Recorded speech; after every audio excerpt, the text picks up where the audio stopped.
Patuloy mong damhin ang presensya ng Panginoon, kapatid. The Spirit of the Lord is in this place. Oh God, we just worship you and adore you, Lord Jesus.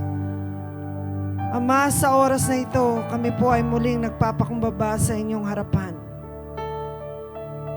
Nakikita mo ang nilalaman ng puso ng bawat isa sa amin, O Diyos.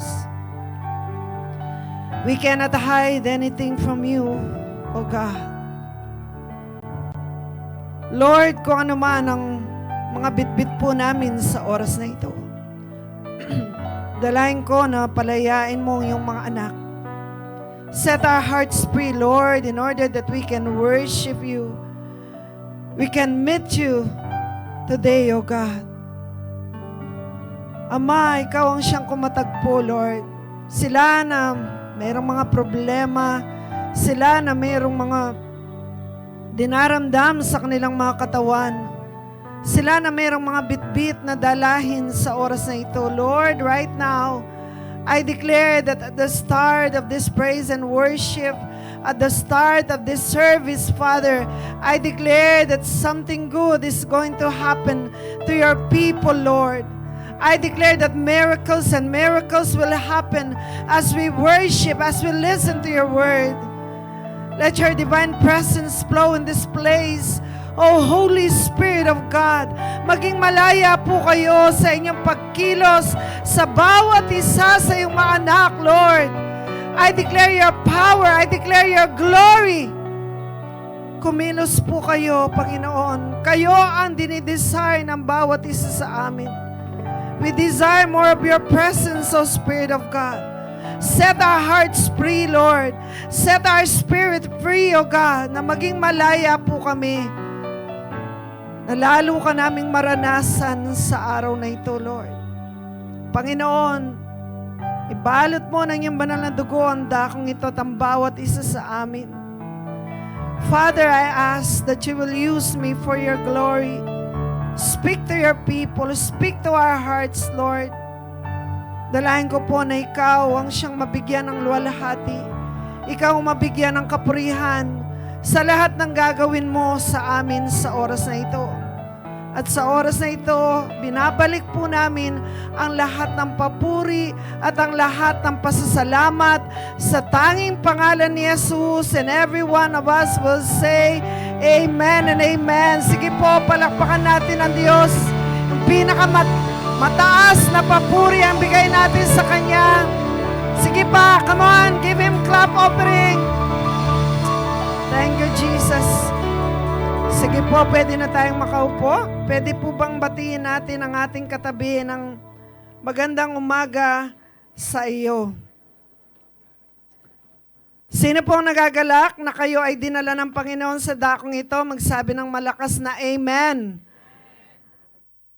Alam po nyo, tayo ay napakapalad because we are here. Ano po? Malakas tayo, wala tayo sa hospital, wala tayo sa anumang lugar na kung saan ay wala ang Panginoon, but we are in this place in the presence of God. So dire-diretso na po tayo sa mensahe ng Panginoon. Ang topic po natin this morning, pakiano po yung aking monitor.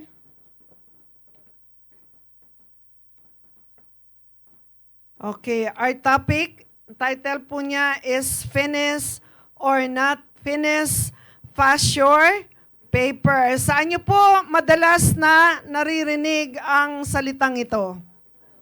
Sa school. Kailan po siya sinasabi? During the exam. So, merong pressure when it comes to examination. Ano po? Lahat tayo na nag-aral dito, starting from the kinder hanggang sa ikaw ay mag-masteral, PhD, there's always an exam going on, at ang pinakaano po dito is that you need to pass your paper whether you are done or not. Ano po? Ano ba yung mga facts about exam? Hindi siya pwede. Yung monitor ko. Pakisuyo na lang po. Sabi niya dito, exam are sure to come once you are studying. Next slide na po ako. They are seasonal. So, ibig sabihin, yung pong mga exam natin, hindi naman sila nangyayari sa lahat ng pag-aaral ninyo. No? Hindi naman yung Monday to Friday ay may exam. Usually, they are just seasonal. So, meron po dyan yung first quarter exam, yung monthly exam, but they are not always there. So, kuminsan may mga surprise quiz po, There are different kinds of exams. Some are long, some are short, some are easy, some are difficult, some are announced, and some are not. So, yung pong may exam na ginagawa ay kuminsan sila ay unannounced. Anong ibig sabihin nun? Surprise quiz. Sasabihin na lang sa'yo, surprise! May quiz tayo ngayon. And then, kapag hindi ka ready, definitely, magka-cram ka and then you will fail because you are not ready. Sabi niya, exams are given to test your learning. Are you learning or not? Ikaw ba ay natututo o hindi? And then the result of the exam is either pass or fail. If you failed, you have to repeat again the full course. So, sa exam po, it's either nabagsak ka or pasado ka. But there is a result. Hindi siya pwedeng unknown. Palagi pong merong grade ang mga exam. And it's either it will you are going to go to the next level, pwede kang ipasa kung ikaw ay nasa elementary, from grade 1, paangat ka ng paangat. But if you are failing your exam, first quarter pa lang, bokya ka na, bagsak ka na, definitely you need remediation po ang tinatawag doon. Kailangan tulungan ka na, no?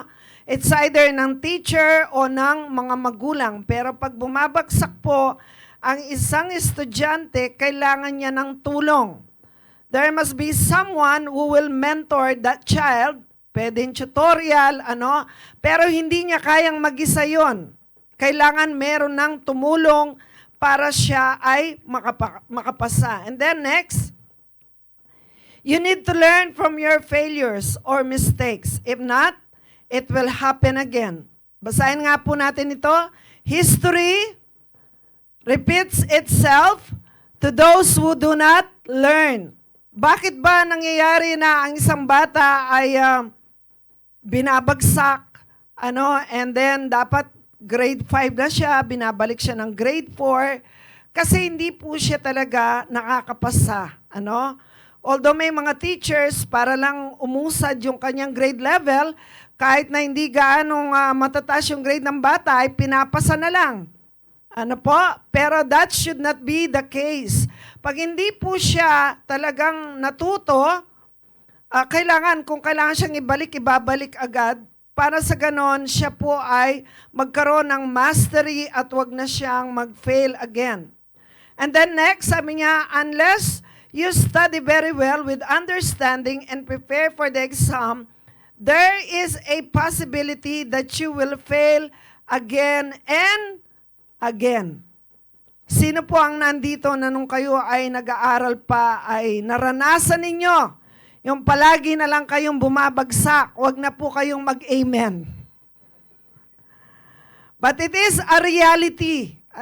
Na kapag ang isang estudyante ay hindi siya nag-aral ng mabuti, meron ba tayong mga estudyante na nandito? Please listen to me. If you're not going to study your lesson, pag nasa season ka ng pag-aaral, at hindi mo ito binibigyan ng hustong halaga, you are not learning anything, ang focus mo ay wala sa iyong pag-aaral, nasa love life, nasa pag-MB, yung masyado kang focus sa Mobile Legend, or any other things na kumukuha ng attention mo, definitely, you are not going to pass the exam. Sorry ka na lang kasi babalik ka uli. Hindi ka matatapos. 60 years old ka na, grade 6 ka pa rin. Kasi hindi ka natututo. Ano po?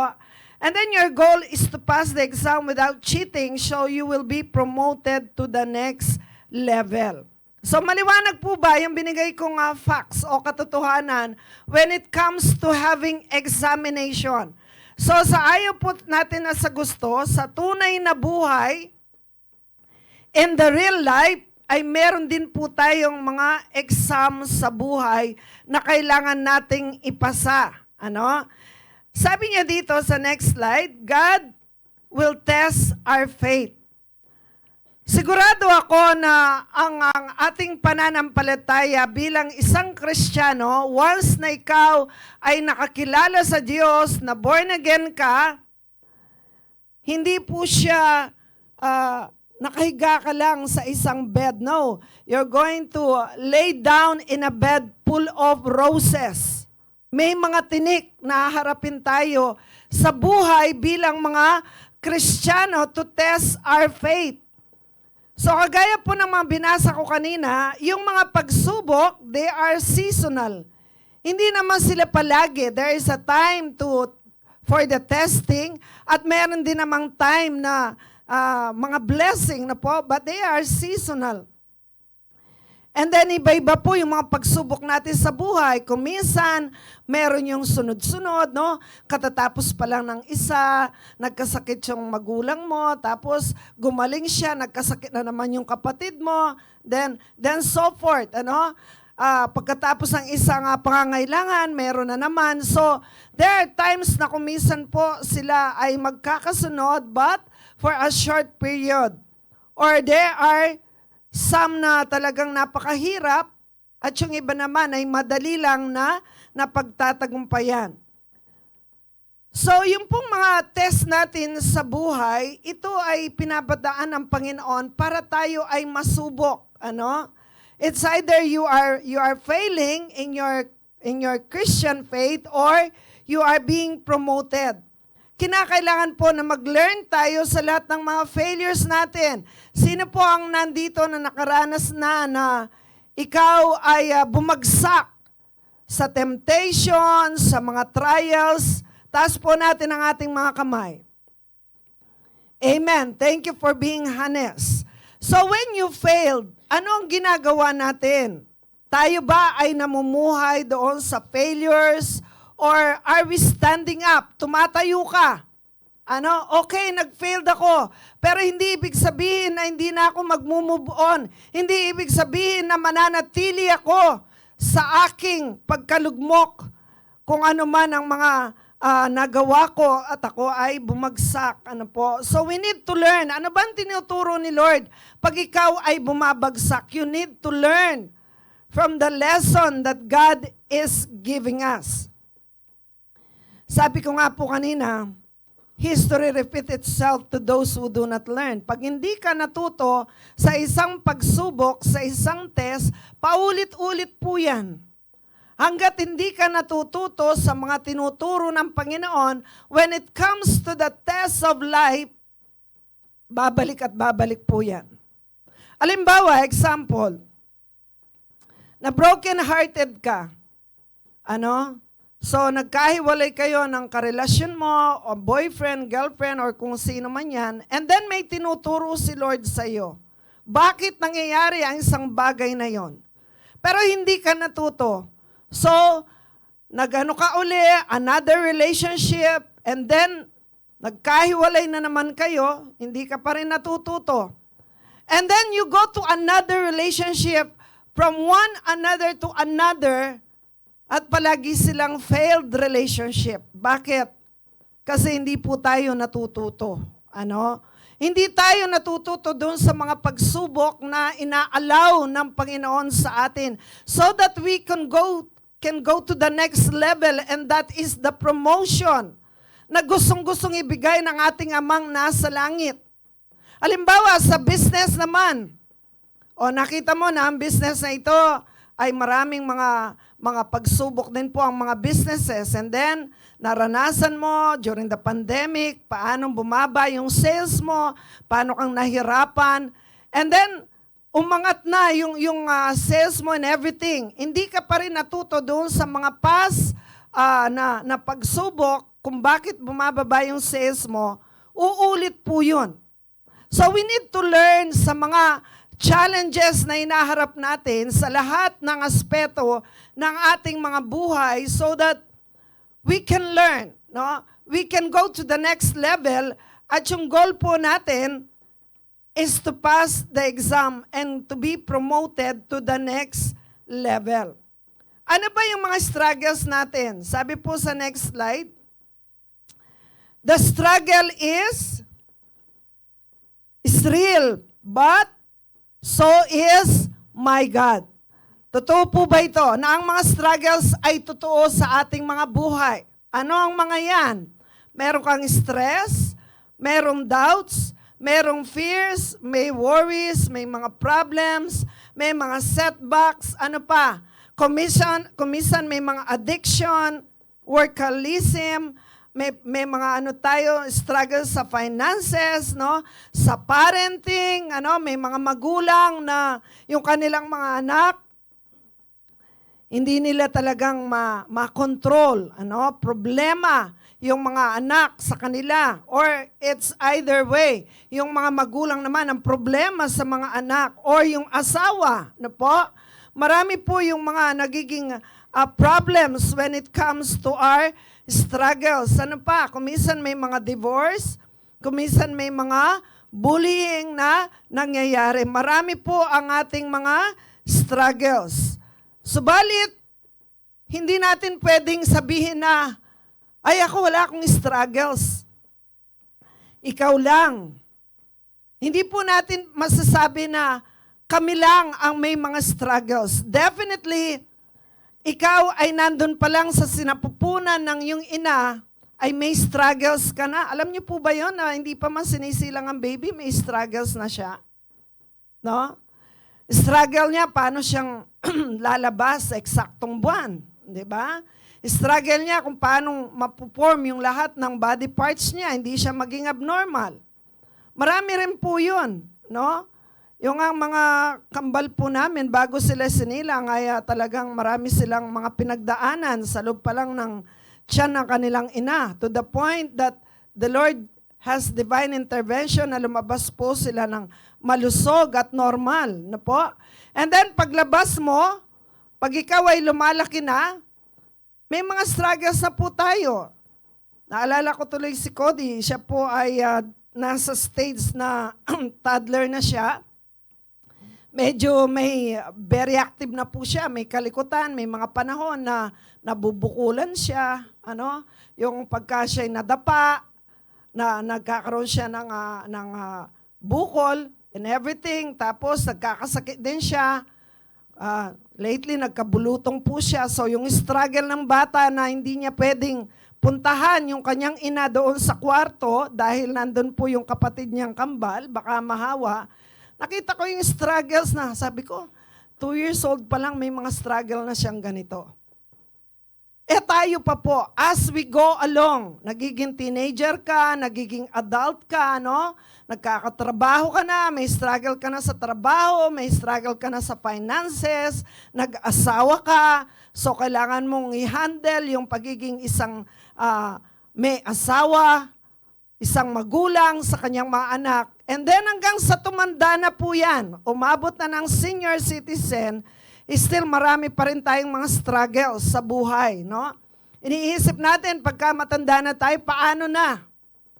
Lalo na kung wala kang naipon ng mga pera para sa iyong katandaan. Di po ba? So, marami tayong mga battles or mga pagsubok na kailangan nating mapagtagumpayan. Ano po ba yung sinasabi ng 2 Corinthians chapter 13, verse 5 to 6? Basahin po natin. Sabay-sabay po tayo. Examine yourselves to see whether you are in the faith. Test yourselves. Do you not realize that Christ Jesus is in you? Unless, of course, you fail the test. Verse 6. And I trust that you will discover that we have not failed the test. So, ano pong ibig sabihin yan? Sinasabi ni Pablo na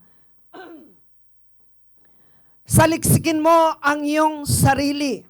make a personal examination right now if your faith is failing or it is on the passing mark. Nasa pasado po ba yung ating pananampalataya?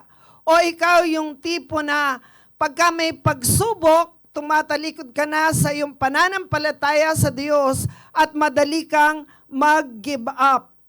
So ang goal po natin, sabi niya dito, why does God allows us to be tested? Bullet number 1, to encounter Him. Kagaya ni Paul at saka ni Naaman. Si Paul po ay hindi siya, walang makapag-share sa kanya para siya ay makakilala sa Panginoon. Pero nung na-encounter niya si Lord at siya ay na-test, yun po ang time na siya ay tunay na nakakilala sa Panginoon. Si Naaman din, hindi rin po niya kilala si Lord, pero siya ay na-test. Ano po yung testing niya? Nagkaroon siya ng ketong. And then, he was healed because may nagsabi sa kanya that there is a God in Israel. Next, to see if you are a genuine child of God. Ikaw ba ay tunay na anak ng Diyos? Lahat po ng mga tunay na anak ng Diyos, magsabi ng Amen. If you are a true child of God, kailangan yung puso mo good soil. Anong ibig sabihin nito? Pag ikaw ay tinatamnan ng salita ng Diyos at ikaw ay nakikinig, merong transformation o pagbabagong nangyayari sa iyo. Merong bunga ng kabanalan, ng pagbabago. Ano po? Hindi ka nawawala ng pag-asa kapag meron ng mga tinik sa buhay. Ano po? Meron ng mga pagsubok, you are still standing. Why? Because you are a true child of God. Mga kapatid, have you realized who is inside of you when you accepted the Lord as your Savior? Nakakalimutan po natin kung sino yung nasa atin. At ang nasa atin ay ang ating Panginoong Jesus. Can I hear an amen? Many times, we tend to go back to our old life. Bakit? Nakakalimutan mo, nandyan sa'yo si Jesus. Ano po? And the Lord is trying to test you kung ikaw ba ay tunay. Ano po? Next, to test your obedience, yung pagsunod natin. Ang magandang halimbawa po dito ay si Abraham. Ano po yung test ni Abraham? Ang sabi ng Panginoon sa Genesis, offer Isaac, your only son. Ihandog mo si Isaac. Si Isaac po, he was a child of his old age. He is the only son of Abraham and Sarah. Siya po ay isang milagrong bata dahil pinanganak siya sa panahon na matanda na ang mag-asawang ito. Menopause na po si Sarah, pero nanganak pa rin siya kay Isaac. And then biglang-bigla sasabihin ni Lord, ihandog mo si Isaac. And during the time when you offer something to the Lord, pinapatay po sila, mga animals, no? And definitely, ang mangyayari kay Isaac, pag siya ay hinandog ni Abraham, papatayin po niya si Isaac. Alam ni Lord John.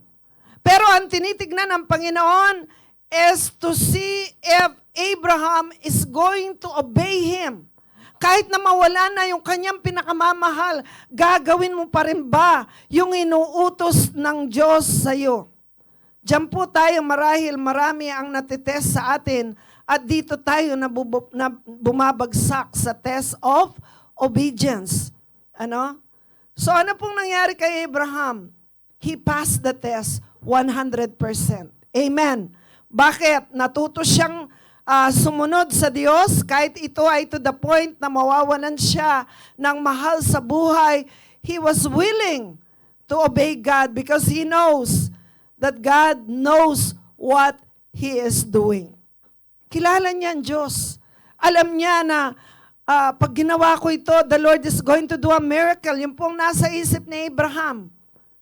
So, siya po ay pumasa sa kanyang pagsubok. And then, to transform your character into Christ-like. May mga panahon na may mga pagsubok tayo.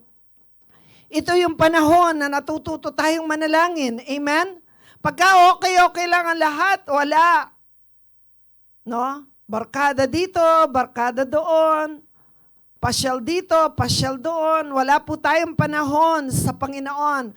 But when the time comes na tayo ay sinusubok, at alam mo na wala ka nang magagawa, talagang nadidevelop po yung character natin, yung humility, yung faith mo, yung pagtitiwala sa Diyos, natututo kang manalangin kasi alam mo, wala ka nang magagawa sa pagsubok mo. And then, to increase your faith and grow to maturity. Alam po ba nyo, natututo tayo, hindi doon sa mga blessing. Yung mga blessing, they are rewards from God. Mga pagpapala po yan.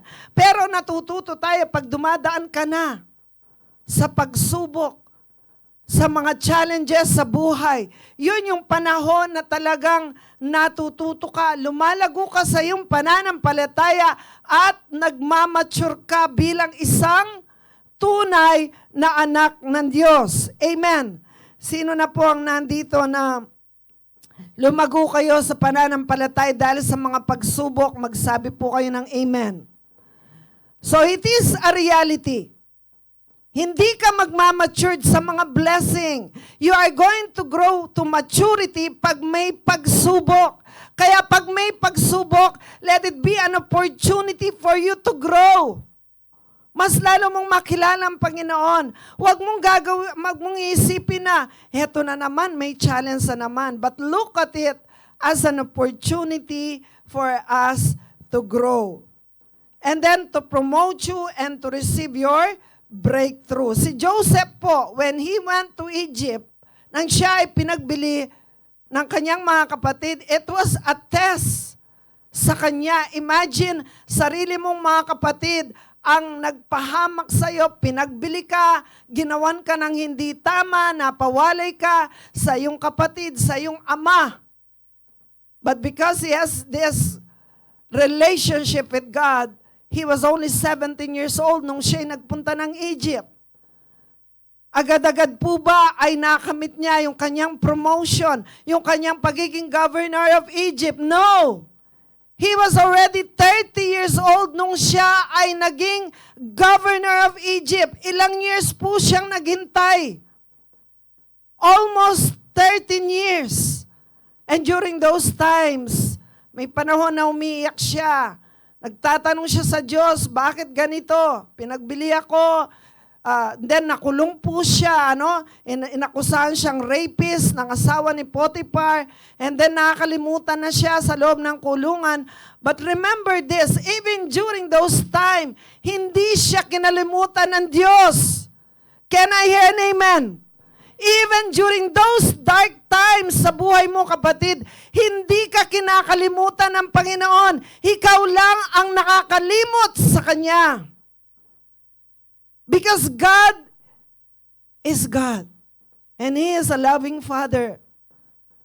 So for you to promote and receive your breakthrough, kung minsan kailangan nating dumaan sa mga challenges, sa mga pagsubok, so that you will learn who God is, nang makilala mo kung sino ang Diyos na sinasamba mo. Hindi siya isang Diyos na walang ginagawa. He is alive. Amen. Naniniwala po ba kayo na buhay ang Diyos natin? If you believe that God is alive, pag may challenges tayo, kailangan hindi po tayo bumibitaw sa ating pananampalataya because our God is alive. And then to use you for His glory. Para ikaw ay gamitin niya para sa kanyang kapurihan, kung minsan dadaan ka talaga sa pagsubok. Ano po? Ano po bang sinasabi ng Bible sa testing of our faith? What does the Bible says about the testing of our faith? Let us read in James chapter 1 verses 2 to 4. Sabay-sabay po tayong magbasa. Consider it. My brothers and sisters, whenever you face trials of many kinds, because you know that the testing of your faith produces perseverance, let perseverance finish its work so that you may be mature and complete and lacking anything. Consider it pure joy. No po sa Tagalog, tignan natin sa Santiago, Kabanatang 1, talatang 2-4. Mga kapatid, magalak kayo kapag kayo dumaranas ng iba't ibang uri ng pagsubok. Dapat ninyong malaman na nagiging matatag ang inyong pananampalataya sa pamamagitan ng mga pagsubok. At dapat kayong magpakatatag hanggang wakas upang kayo maging ganap at walang pagkukulang. So, ang tanong, kailangan po ba natin ang mga pagsubok? Kailangan po ba natin, church? Amen. So that you may grow in your faith, maging matatag ang inyong pananampalataya. Ano pa po? Sa 1 Peter chapter 1, verse 6-7, let us read. So, be truly glad. There is wonderful joy ahead, even though you must endure many trials. For a little while, these trials will show that your faith is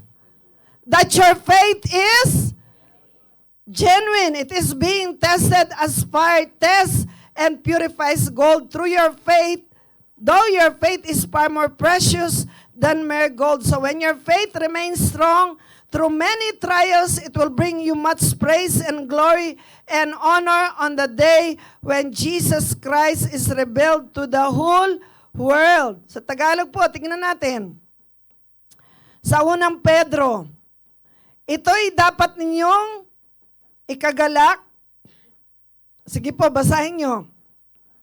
Kahit na maaring magdanas muna kayo ng iba't ibang pagsubok sa loob ng maikling panahon, ang ginto, bagamat nasisira, ay pinapadaan sa apoy upang malaman kung talagang dalisay. Gayon din naman ang inyong pananampalataya na higit na mahalaga kaysa ginto ay sinusubok upang malaman kung ito'y talagang tapat. Sa gayon, kayo'y papupurihan, dadakilain at pararangalan sa araw na mahayag si Jesucristo. Bakit palagi sinasabi ng Bible, rejoice, magalak kayo, be glad, kung kayo dumadaan ng pagsubok? Bakit hindi niya sinabing be sad? Oy, malungkot ka ha, kasi may pagsubok ka ngayon, iniwanan ka ng jowa mo. Malungkot ka naman, doon ka sa sulok, mag-iyak-yak ka doon. Mag-imo-imo ka. No? Ay alam mo, marami kang utang ngayon, dapat malungkot ka. No? Wala ka nga pambayad ng tuition fee eh. Ayun na, yung naniningil sa renta, wala ka pa rin pambayad. Dapat malungkot ka. Iiyak mo yan. Sige kapatid, iiyak mo yan.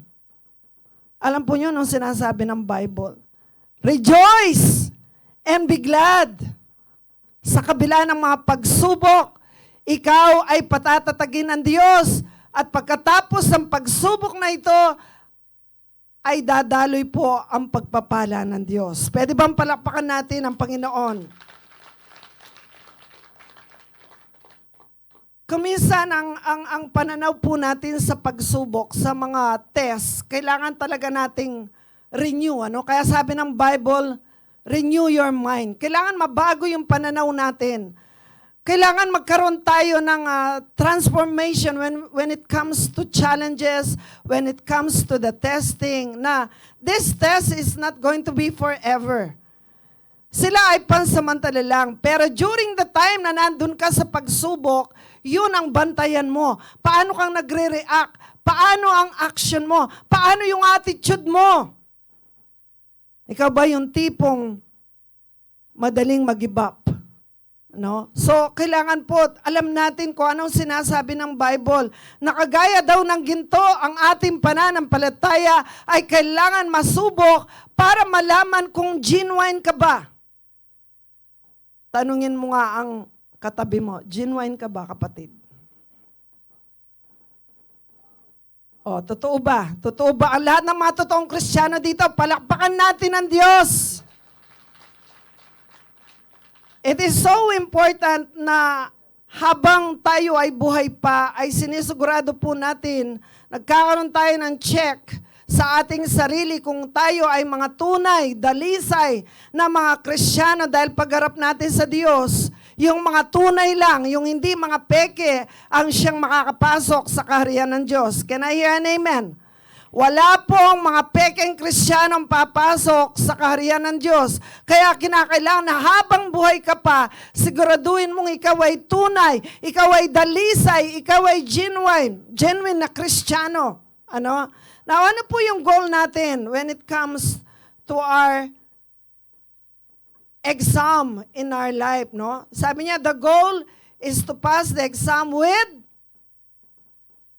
flying colors. Anong ibig sabihin nun? Hindi ka lang papasa, parang pasang-awa ka lang. Kahit 75 lang, okay na sa akin yun. Hindi okay yun kay Lord. Alam niyo ba that you can do more than 75 na grade? Kaya mo yan kasi kasama mo si Lord. Amen. Huwag kang papayag na basa-basa lang yung grade na makukuha mo. You need to pray, you need to work hard on it. And even in the test in our life, kinakailangan talagang pagsumikatan natin na tayo ay pumasa sa mga challenges na hinaharap natin. Kaya sabi sa Matthew 25 verse 21, His master replied, "Well done, thou good and faithful servant. You have been faithful with a few things. I will put you in charge of many things. Come and share your master's happiness." Ito po yung desire natin na pag tayo ay humarap na sa Panginoon, sasabihin ni Lord, well done. Ikaw na tapat na alipin. Yun ang gusto nating marinig kay Lord. Ano? Come, sabi niya, well done. Ibig sabihin, kahit maraming challenges, naging tapat po ang alipin na ito. Sabi sa James chapter 1 verse 12, Blessed is the one who perseveres under trials, because having stood the test, that person will receive the crown of life that the Lord has promised to those who love Him. Blessed. Ibig sabihin, pinagpala ka. Sabihin mo sa katabi mo, pinagpala ka, malakas. You are blessed. Amen. Bakit may mga panahon ang dali nating bumigay sa mga pagsubok when these challenges are just a test kung talagang totoo ka? That's why sabi niya, blessed is the one who perseveres. We need to persevere. Amen. So paano po kaya tayo magpe-persevere? How to pass the test of our faith? Paano nga ba ang gagawin natin?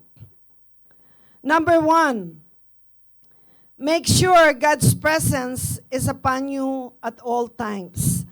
Number 1, siguraduhin mo na ang presensya ng Diyos ay palaging nasa iyo, hindi lang sa iyo kasama na ang pamilya mo, ang magulang mo, ang kapatid mo, no?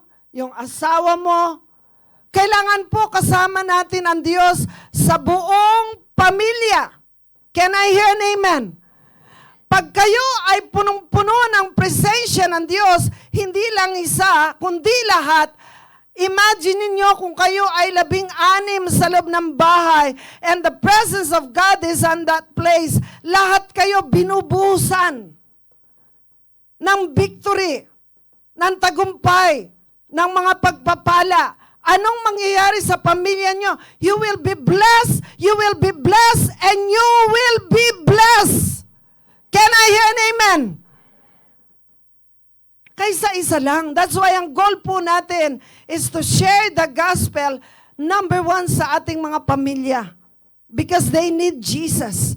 They need salvation. Kinakailangan na magkaroon tayo ng tunay na kaligtasan sa loob ng pamilya. Sabi sa Exodus 33 verse 14 to 16.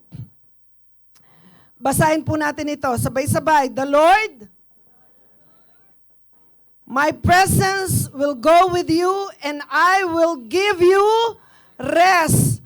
Then Moses said to him, if your presence does not go with us, do not send us up from here. How will anyone know that you are pleased with me and with your people unless you go with us? What else will distinguish me and your people from other people on the face of the earth? Here is Moses, isang tao na talagang nakikita niya ang Diyos ng face to face. Naengkwentro niya ang Panginoon at naranasan niya yung mga tagumpay sa mga battles, sa mga testing. Alam po ba ninyo kung anong susi kung bakit sila ay nagiging matagumpay? Dahil ba marami silang army? Marami silang mga sandata? Marami silang mga sundalo na umahawak ng mga armas, matitipuno, malalakas? No! It is only because of the presence of God. Kaya sila may tagumpay dahil sa ang presensya ng Diyos ang kasama nila. But there was a time na sila po'y nagkasala. Nagkasala ang bansang Israel, iniwanan sila ng presensya ng Diyos. At during that time, ang victories na kanilang nararanasan before, nag-stop po siya. Why? Ang sabi ng Lord, because of your sins. Kapatid, kung minsan hindi tayo nananagumpay sa ating mga pagsubok, kasi malayo ka kay Lord. Yung relasyon mo sa Kanya, pinabayaan mo na. Yung takot mo sa Kanya, nawala na. Nag-church ka nga, tumutugtog ka dito. But after you attend the church, yung mga ginagawa mo pag nag-iisa ka na, you are not doing what the Lord wants you to do. Halatado lang na napaka-religious natin. But deep inside your heart, kumusta po yung ating mga puso? Kumusta yung ating relasyon sa Diyos? Can we say that God is with us? God is with our family. God is with me. And when you say that God is with you, sabi niya dito, God's presence will bring victory. He is the one who fights for us, for the battle belongs to Him. He is our protector.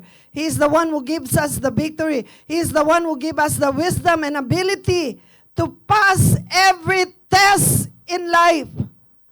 Kaya kapatid, if you are here for the first time, alam niyo po, hindi isang aksidente na tinawag ka ng Panginoon para mag-attend ngayon. Kasi gusto ni Lord, maranasan mo yung tagumpay sa buhay. Can I hear an amen? And you can only experience that victory if you have the presence of God inside of you. No? Ito yung sinatawag na pogi. Presence of God inside, no? Yung P-O-G. You need to have the presence of God inside of you because without God, we are nothing. Mga kapatid, gusto mo ng tagumpay sa my examination, make sure that God's presence is with you. Siguraduhin mo na walang nakabara sa iyong relasyon sa Diyos. Walang dumi na nakabara. Walang kasalanan na humaadlang sa iyong relasyon sa Diyos. So you need to have this prayer. Kailangan sabihin natin, Panginoon, saliksikin mo ang aking puso. Search me, O God, and know if there is wicked ways in me. Huwag po tayong magpawalang bahala. Kasi nag-church naman ako eh.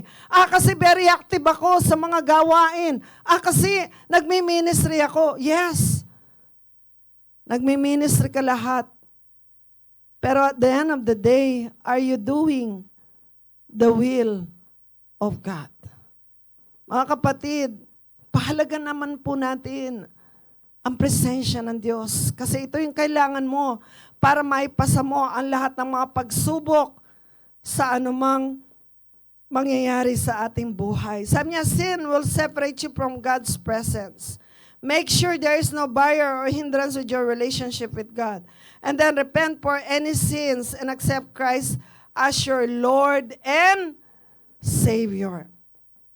Number 2, ikalawa po, always be prepared for the test. Ang sabi ko kanina, yung mga example, merong mga unannounced or surprise quiz. It is the same with us.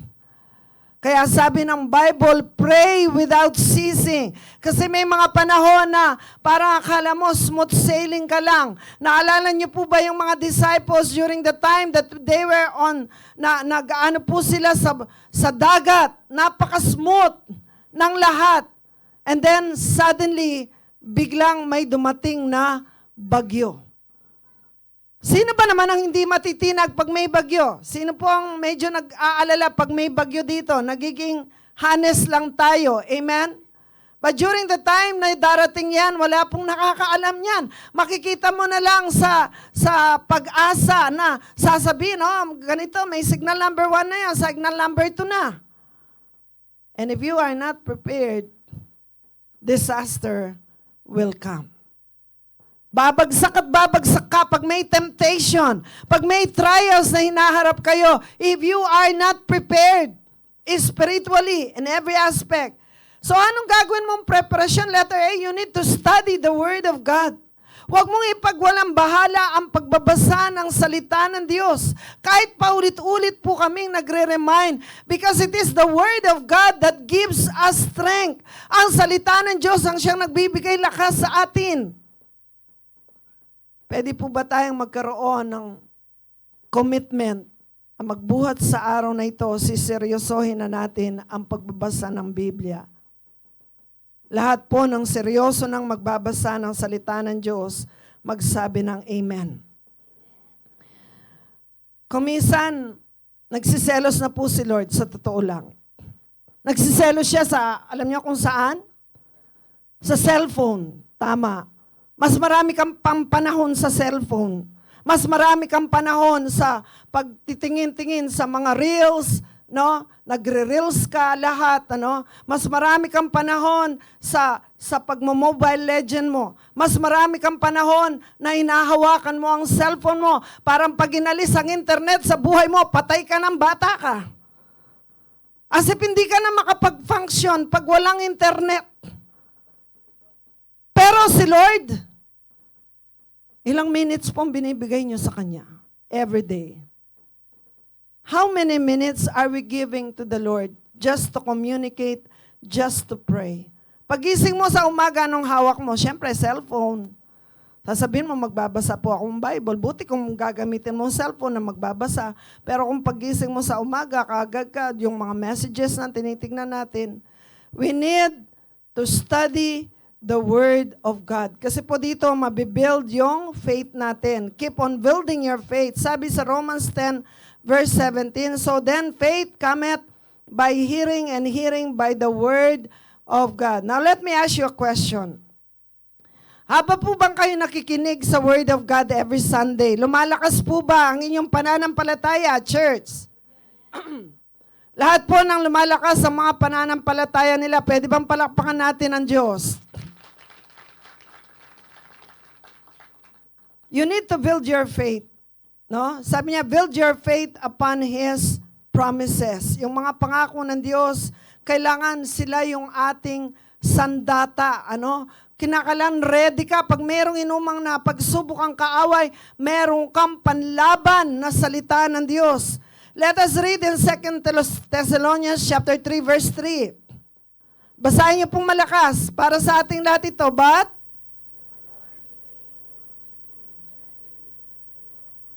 isa pa, but the Lord is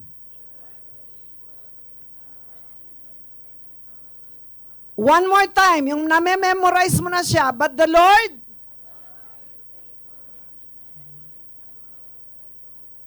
Amen. Do you agree with this word of God, church? Palakpakan po natin ang Panginoon. But the Lord is faithful, although we are not faithful. He remains faithful. Sabi ng Bible, and He will strengthen you. Pag panahon, natutumba ka na, bagsak ka na sa pagsubok mo, bibigyan ka niya ng lakas, and He will protect you from the evil one. Kaya alam niyo po, kailangan, we have to keep building our faith through reading the Word of God, through claiming the promises of God. It is not enough that you just read. You have to hear and obey. Kinakailangan pag narinig mo, merong kasamang pagsunod. Na po? Sabi niya sa Matthew chapter 7 verse 24, everyone then who hears these words of mine and does them will be like a wise man who built his house on the rock. Kayo naman po, and the rain fell, and the floods came, and the winds blew and beat on that house, but it did not fall, because it had been founded on the rock. Verse 26, and everyone who hears this word of mine and does not do them will be like a foolish man who built his house on the sand, and when the rain fell, and the flood came, and the winds blew and beat against this house, and it fell, and great was the fall of it. So, kinakailangan po that we hear the word of God, and then we do it. We practice it. No po? And then lastly, dito po ako magtatapos. Number 3. Ano po yung number 3? Ano po ulit? Malakas? You have to surrender the test to God 100%. Hindi 99.9. It should be 100%. Ibig sabihin, isuko mo sa Kanya ang buhay mo. Isuko mo sa Kanya ang mga testing mo. Huwag kang magtitira dahil sa totoo lang, babagsak at babagsak ka if you are doing it on your own. For without God, we are nothing. Mga kapatid, alam niyo po ang sabi ni Jesus sa Matthew 26 verse 39 to 42. Ito po yung the greatest struggle na dinaanan ng ating Panginoon nung siya ay malapit nang ipako sa krus. Sabi niya, "Oh my Father, if it is possible, let this cup pass from me. Nevertheless, not as I will, but as you will." Again, second time, he went away and prayed, saying, "Oh my Father, if this cup cannot pass away from me unless I drink it, your will be done." No, sabi niya, your will be done. So, gusto mo ng kapahingahan sa lahat ng mga pagsubok mo. Letter A, you need to rest on God's love and cast all your cares on Him. Never give up. Give God all your worries and failures. Ano man yung failures mo, past na yun eh. May magagawa pa po ba tayo sa nakaraan? May magagawa ka pa ba sa mga past failures mo? Wala na. The only thing that you can have is the lesson. Learn from it. You cannot live in your past. You just learn from it. Huwag kang mamuhay sa nakaraan. Huwag kang mamuhay sa mga failures mo, sa mga pagbagsak mo. You need to stand up again. You need to start moving on. Huwag kang manatili sa nakaraan. Wala na pong magagawa yung nakaraan. We just learn from it. Pero kung ikaw ay mamumuhay doon, hindi ka makakapunta sa iyong mga promotion. Sabi sa 1 Peter 5 verse 7, cast all your anxiety on Him because He cares for you. Ito po yung mga verse na gusto kong ma-memorize ninyo pag sa panahon na kayo gusto nang mag-give up. And then Isaiah 43 verse 1, this is what the Lord says, He who created you, Jacob, He who formed you, Israel, do not fear, for I have redeemed you, I have summoned you by my name. You are mine. Verse 2, when you pass through the waters, I will be with you, and when you pass through the rivers, they will not sweep over you. When you walk through the fire, you will not be burned. The flames will not set you ablaze. Mga kapatid, kahit anong pagsubok na pagdaanan po natin, tatandaan mo ito, kasama mo ang Diyos. At siguraduhin mo na kasama mo siya. Huwag mo ngayaan na merong maging balakid sa iyong relasyon sa Panginoon. Because the Lord has promised, dumaan ka man sa apoy, hindi ka masusunog. Dumaan ka man sa ilog, O kahit dagat pa yan, hindi ka malulunod.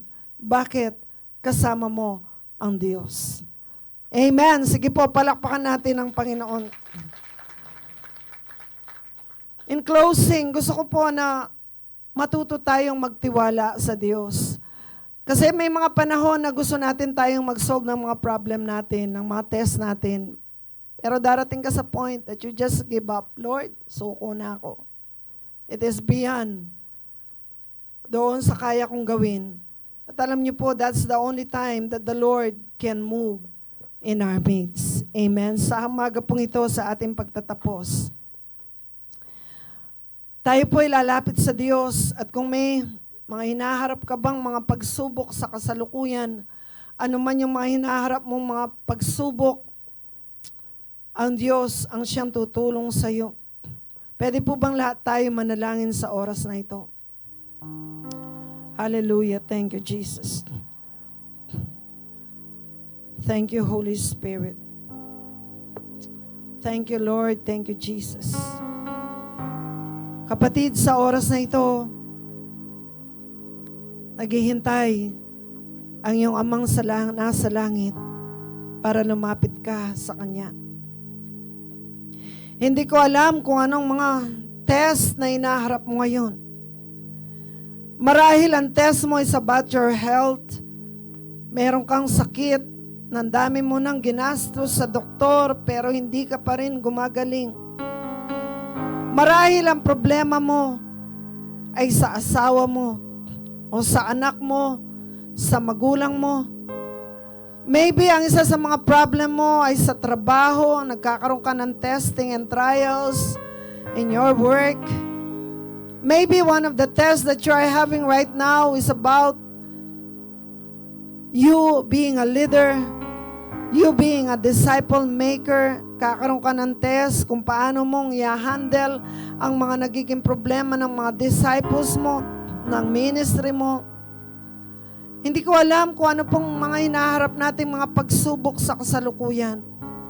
But I want you to know right now, mga kapatid, kahit kayo pong nanonood online, sinasabi ko po sa inyo na mahal kayo ng Panginoon. At kahit na anong pagsubok ang hinaharap mo sa kasalukuyan, sinasabi ko sa iyo, hindi ka iiwan ng Diyos. You have to surrender to God 100%. Kung ano man nilalaman ng puso mo, handang-handa ang Panginoong Yesus na pakinggan ka para tulungan ka sa lahat ng mga pagsubok na hinaharap mo sa kasalukuyan. If you are here for the first time, kapatid, hindi mo kaya ang pagharap sa mundo. Kailangan mo si Jesus. You need Jesus in your heart right now. At isang imbitasyon ang binibigay ko sa iyo, na isuko mo ang iyong buhay. Tanggapin mo si Jesus bilang Diyos at tagapagligtas ng iyong buhay.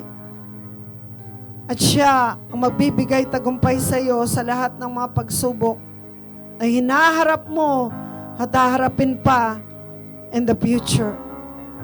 I want you to pray this coming from your heart. Tanggapin mo si Jesus. Sumunod ka lang sa panalangin ito ng pagtanggap sa Kanya. Panginoong Jesus, sa oras pong ito, binubuksan ko ang aking puso at tinaamin na ako ay isang makasalanan. Humihingi po ako ng patawad sa lahat ng mga kasalanan ko. Linisin mo ako ng iyong makapangyarihang dugo at tinatanggap kita sa aking puso bilang aking Diyos at tagapagligtas ng aking puso, ng aking buong pagkatao. Isinusuko ko na po sa inyo ang buong buhay na ito.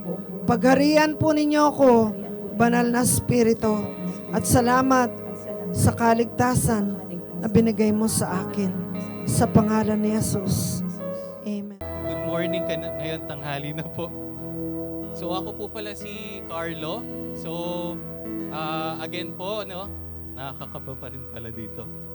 So So nasa bahagi na po tayo ng pagkakaloob, pero po before po tayo mag-start, gusto ko lang pong i-share sa inyo ang kabutihan po na ginagawa po ni Lord sa pamilya po namin. So bago po ako mag-start, no, gusto ko lang pong malaman po ninyo na without God po, we are nothing. Tama po ba?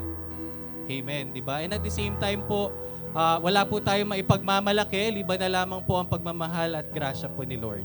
Amen po ba? Amen. So, gusto ko lang pong i-share, mabilis lang po ito, mga 1 oras lang po. Joke lang po. College pa po ako nung una po na-encounter ko po si Lord. At nagpapasalamat po ako, no, sa mga dumaan po ng mga taon, lahat po ng family po namin, si Mama, si Papa, mga kapatid ko po, nakapag-encounter na din po sila. At up until now po, sama-sama po kaming nagpupuri para kay Lord. Napakasarap po ng pakiramdam na kapag po yung buong pamilya, di ba, nandito po, Sunday service, nagpupuri po at nag-worship ng sama-sama. So, in those years po, no, hindi po perfect. So, tama po, no, dumaan po ng maraming pagsubok. Tapos po, dumaan po kami ng maraming pagsubok at pagtutuwid kay Lord hanggang sa kung saan po kami ngayon. Nagpapasalamat po ako sa paggabay ni Lord, no, sa paggabay po ng mga magulang ko, kay pastora po, at nandito po ako at nagpapatotoo po at nagsasabi na nandito kami at nag-worship pa rin for the Lord. Over the past few years po, nagkaroon po ako ng maayos na trabaho sa mga maayos na kumpanya. So, galing po ako ng San Miguel, pinayaan niya po ako ng maganda at Christian na wife, si Arminda po. At take note po, confirm po yan from Peniel. So inanyayahan ko po kayo September 30, pumunta po tayo ng Peniel. At syempre, ang napaka-cute ko na baby na si Baby Amanda. Makikita nyo po, babysitter lang po ako dyan. Yan. Pag nakita nyo po ako, ayan, nandun po ako. So, ikinasal din po kami during pandemic. Napakabuti po ni Lord, no? Na naitawid niya po kami sa tulong po ng parents ko din, konting ipon namin, at bumalik pa yon nang wala kaming ginastos at all. So napakabuti po ni Lord. Fast forward po, no, totoo po pala na the moment na ikasal po, yung mga hindi pa po kasal dyan, ikasal na po tayo, na the moment na ikasal po tayo, mas lalo pong dadalo yung blessings po sa life po natin. Fast forward po, nagka-job opportunity na naman po ako sa Unilever po, no? Within 1 year po, na-promote po ako. Tapos po dumating po si Baby Amanda. Pero sa lahat po ng ito, ang gusto ko lang pong sabihin, hindi po siya laging okay. Hindi po laging good, hindi siya laging up, no? Sa life po natin bilang Kristiyano, darating po yung mga tinatawag nating pagsubok. Pero ang tanong, may pagsubok, may blessings, nandyan ka pa ba? 'Di ba? Yun yung malaking tanong. Because when we praise God, it's not about being blessed. It's about loving Him unconditionally, whether where we are right now, whether it's good or bad. Okay? So, last year lang po, may pinagdaanan po kami na pagsubok po, no? Last quarter of the year. And sobrang tindi po doon. But ang ginawa lang po namin, we stayed in the presence of God. Yung number 3 po kanina, we surrendered 100% to God. Wala po kami maipagyayabang. Wala po kami maipagmamalaki. Ayan, fast forward na po to this year, no? Nabigyan ako ulit ng opportunity to work po this year sa another multinational company po sa Mead Johnson. So, one blessing po dito, no? Naniniwala po ako dun sa verse na tumatak sa akin sa buhay ko, yung Romans 8:28. All things work together for good for those who love God and for those who are called according to His purpose and His glory. Supposedly po, itong year po na ito is parang recovery year po namin ng family ko. Pero, God is so good that He has better plans for us. No? Na-offeran po ako ng job opportunity. Libre po ang gatas ni baby, no? Kung saan po ako nag-work, libre po ang gatas ng baby ko. Pwede rin po kayo mag-message sa akin kung gusto niyo po magpasuyo ng mga Enfagrow tsaka Lactum na gatas. Message na lang po ako. North Luzon po yung area ko. Pero dahil po sa favor ni Lord at sa verse niya na you are the head and not the tail, at the same time sabi niya, when you work, you work as if you're always working for God. And at the same time, when we were set apart and you were created as a light to shine for others, kaka-regularize ko lang po nung August. So, palakpakan po natin si Lord. Regular na po ako. But wait, there's more. So, upon regularization ko din po, the moment na na-regular ako, na-promote din po ako as National Trade Operations Manager po. So, yun po, no, nakakagalak po sa pakiramdam kasi first time ko lang po ma-experience na national na po ang hawak ko, at at the same time po, it's a privilege to have been given this opportunity. But wait, there's more. There's more. Upon promotion din po, no, na-bless din po kami ng sasakyan. So usually po sa work ko, may company car po ako. But recently po, no, kasama po ng promotion ko, nabigyan din po kami ng sasakyan, nakapangalan na po siya sa amin, at hindi po namin binabayaran. Binabayaran po ng company ko. Tapos po, wala po kaming ginagastos na gas. So, bibigay lang po kami ng card sa Shell. Yan, may monthly gas allowance din po ako. Pero, in all of this po, no, gusto niyo po bang malaman kung ano yung sikreto? Gusto niyo po ba malaman yung sikreto? Alam niyo po ba ang sikreto nito ay ang pagbibigay ng ikapu at pagtatanim po para kay Lord? 'Di ba? Naniniwala po ako sa life po natin. Sabi ko nga po, no, sa mga youth kahapon, ang totoo po nito, real talk lang po, patapos na po ako, real talk lang. It's not about you. It's not about me. It's always about God. Marami po sa atin, we're always praying for something. Tama po ba? Pero ang totoo po nito, it's not about us. It's not about us. It's always about God. Only when we realize that when it's about God, doon po dadalo yung mga blessing po. So, sabi po natin, no, ang ikapu po natin, even po yung 90% po natin na nakukuha from the blessing of God, hindi po yan para sa atin. Hindi po yan kay Lord. Hindi po yan sa'yo. Kay Lord po yan. Kay Lord po nanggagaling, kay Lord po manggagaling. So, ang sabi po niya dito, we are blessed so that we can become a blessing for other people. We are saved so that we can share the salvation for other people. And we are here because we want to be a testimony for other people. So, all glory to God po, no, sa lahat po ng ginagawang mabuti po ni Lord. So, inanyayahan ko po kayo, no, ngayon, ibigay po natin ang ikapu wholeheartedly, knowing na that it's not about you. It's always about glorifying God, kasi po kapag po alam po natin na it's all about God, nagiging madali lang po lahat. So yung pong mga, wag na po kayong pumunta ng CR, no? Magpipray na po tayo para wag na po kayo magtago. Ibigay po natin ang ikapu natin. So tumayo po, inanyayahan ko po kayo na tumayo at itaas po natin ang ating mga ikapu. Okay. So Lord, marami pong salamat for this opportunity. Thank you po Lord for all the blessings that you have given us. The blessings whether they are good or bad. Thank you for our life. Thank you for sa lahat ng mga pagsubok, sa lahat ng mga biyaya na binibigay niyo po sa amin. Everything comes from you. Everything comes to you. Lord, marami pong salamat for all of this. Marami pong salamat for all the blessings that you have given us consistently, Lord. Ngayon po, sa lahat po ng mga magbibigay, we pray na ang mga ibinigay po nila na ikapu at mga offerings will be used for your glory alone. Bless all these offerings, Lord, and may they be used, Lord, para sa ikabubuti po ng inyong simbahan at inyong mga tao. And also, Lord, I pray for the people that will give their tithes and offering that you bless them more. Siksik, liglig at tumaapaw, Lord. Bless them according to what they have given to you. For all their prayers and desires, sa lahat po ng mga tinatanim nila, I declare, Lord, in your mighty name, it will grow abundantly. It will grow 10-fold, 100-fold, 1,000-folds in the name of Jesus. And Lord, sa lahat po ng pagbibigay namin ngayon, Lord, wala po kaming maipagmamalaki, Lord, kundi lamang ang grasya mo at pagmamahal. So right now, Lord, lahat po ng ito, binibigay po namin sa inyo lahat ng papuri at pagsamba. In Jesus' name we pray. Amen.